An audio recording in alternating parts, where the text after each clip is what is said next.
Mga kadimple, so gagawa tayo ng mango tapioca dessert kasi pupunta bukas yung ate ko Maldita. So kailangan niya ng special na pagkain. So para sa kanya to. So ito yung ano natin, ingredients sa mango tapioca dessert natin. So iba, ayan. Tcharan! Tapos, what's that? Tapos, condense. Ayan.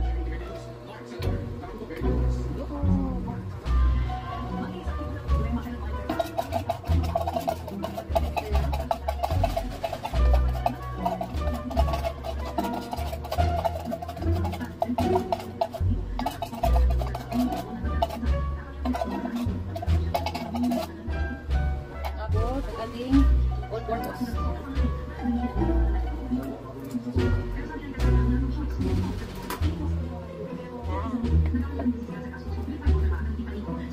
So, haluin muna natin. Check. Puno na agad yung lagay natin.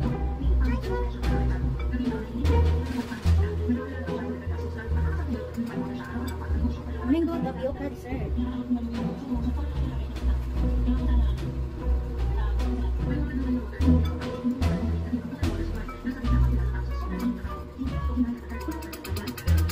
Parang ano yan? Parang magbabati yung egg.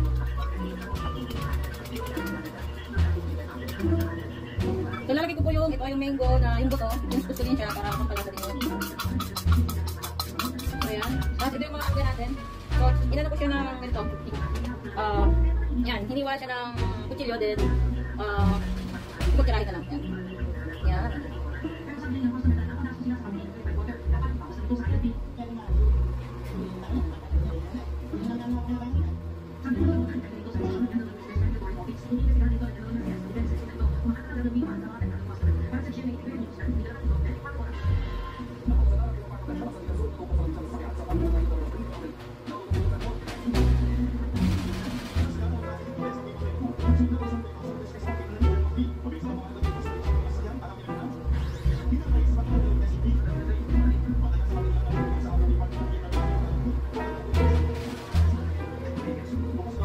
Ay, sobrang tamis po nito, galing sa nabigay. So, sa mga hindi marunong tumingin ng matamis na mangga, tingnan nyo lang yung pita niya. Pag medyo orange, yellow yun.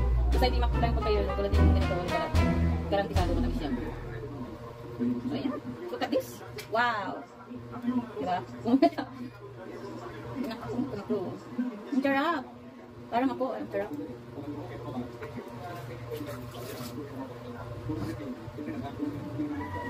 Tapos, nalagay ko rin tapioca, parang di nakasa pa yan. Yan, ito po yung tapioca, yung maligid na sako. Oh, wow na. Di nakasya. Oh my G. Nye, ang sarap. Oh my God.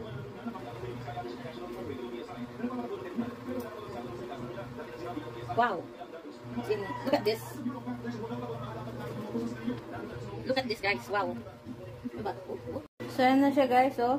Look at this. Wow. Mango tapioca dessert. So, ayan. Diba ang yummy? Woo! Yan. Yan siya.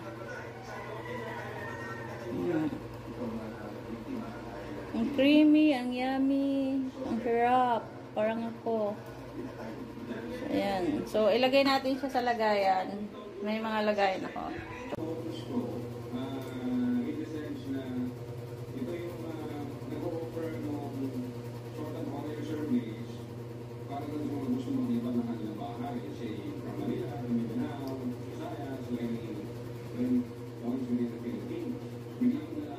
So, ayan, done na!